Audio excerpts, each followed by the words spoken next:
नमस्कार, मैं हूं शुभे और आप देख रहे हैं न्यूज फॉर नेशन। आज से ठीक 35 दिनों बाद बिहार में सरकार गिर जाएगी। ये कहना हमारा नहीं बल्कि आरजेडी के प्रवक्ता मृत्युंजय तिवारी का है।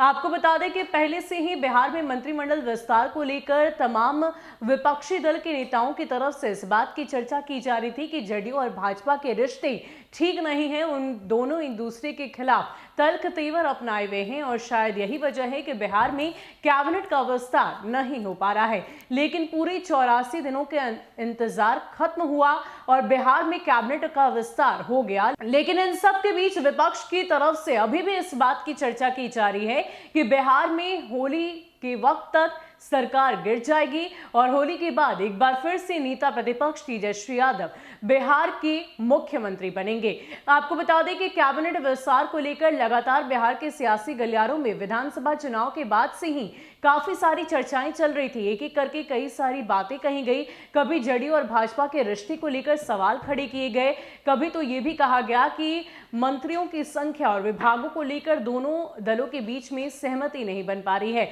इतना ही नहीं, अरुणाचल प्रदेश की राजनीतिक घटनाक्रम को भी इन सभी बातों के बीच में लाया गया और साथ ही साथ ये भी बताया गया कि जिस तरीके से अरुणाचल प्रदेश में भाजपा ने जेडीयू के 7 में से 6 विधायकों को अपने खेमे में कर लिया था, ऐसे में कहीं ना कहीं ये जो इन दोनों के रिश्तों में दरार आई है, यही वजह है कि बिहार में कैबिनेट का विस्तार नहीं हो पा रहा है। एक और बात जो सामने आई वो ये थी कि जितन राम मांझी और मुकेश सहनी अपनी अपनी अलग डिमांड रख रहे थे, अपनी अपनी अलग ख्वाहिशें मुख्यमंत्री नीतीश कुमार के सामने रख रहे थे। और हालांकि जब कैबिनेट का विस्तार हुआ तो उन दोनों की जो मांगे थी वो पूरी होती दिखाई नहीं दी। और ये भी एक मुद्दा बनाकर इस बात की भी चर्चा की जा रही है कि जिस तरीके से एनडीए के घटक दल यानी कि हम के मुखिया ने जो कुछ भी डिमांड रखी, यानी कि उन्हें एक एमएलसी पद चाहिए थी, ये सारी बातें उनकी तरफ से पहले भी की गई थी। इसके लिए बाकायदा उन्होंने मुख्यमंत्री नीतीश कुमार से मुलाकात भी की थी। अब इन्हीं बातों को आधार बनाकर लगातार राजद की ओर से इस बात की चर्चा की जा रही है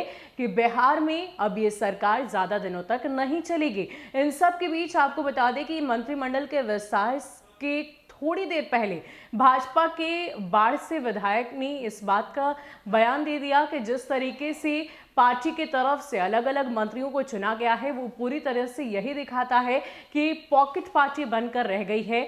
कुछ ही लोगों पर ध्यान दिया जाता है, स्वर्ण विरोधी पार्टी बन गई है। ये तमाम बातें भाजपा के विधायक की तरफ से कही गई पार्टी को लेकर और ये सारी बातें कहीं ना कहीं इस बात की ओर इशारा करती है कि बिहार में होली के बाद नेता प्रतिपक्ष तेजस्वी यादव की सरकार बनेगी।